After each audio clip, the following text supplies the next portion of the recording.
Delta 547, wind 19016, runway 22 right, clear for takeoff. Runway 22 right, clear for takeoff, Delta 547.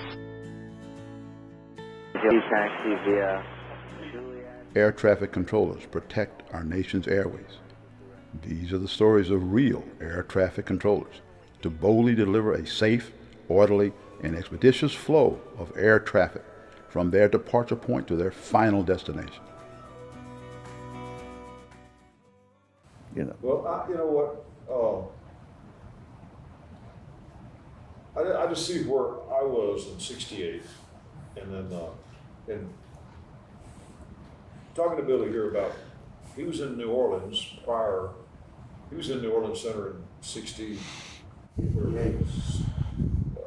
He came up to Houston in '65, but he was in New Orleans Center for 3, 4, 5 years prior to coming to Houston.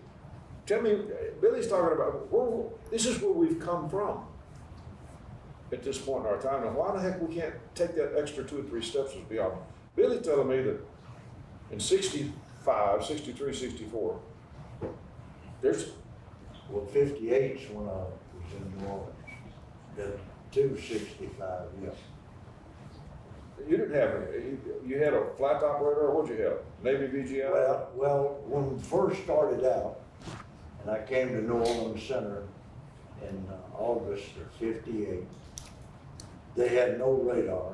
I come out of the military controlling in air defense, and I'm used to controlling jets and everything, got radar, we're old PPIs. And New Orleans was so primitive, we had no radar, our communication, we had no radio frequencies.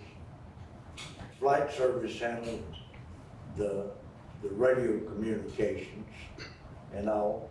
We had no flight data. The controller set facing this way, and then like you're facing there, there's a board with where the strips come down, and on the other side, identical board for the A side, we called it. And they had a map up above here and a gap about like that in between. And you would get the flight plan from teletype, or you would get it, flight service would call you in some, or the airport would call in and you would copy it. We had no flight data.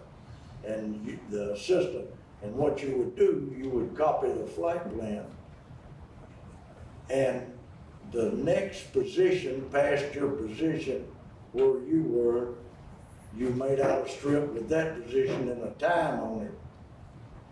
And then you handed it to the controller sitting next to you there, the assistant, and the strips that you made out for your side, your controller, you took and put them over between that dash down in his, and he slid down there, and then he sequenced them and all. And that was kind of the primitive way of doing things back in them days. And then we evolved. We got our no Navy flat top VG.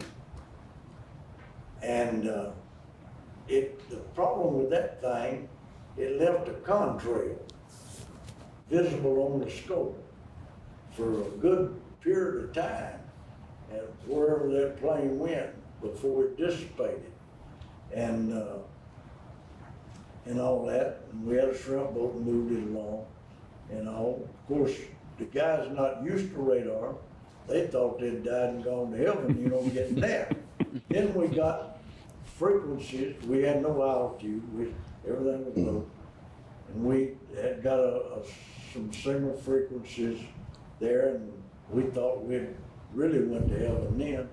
And then we got a PPI scopes, which I was used to. And we worked those, which the Air Force had it back in the 50s, and here it is, we didn't get them till in the 60s. We was that far behind, and all that on everything.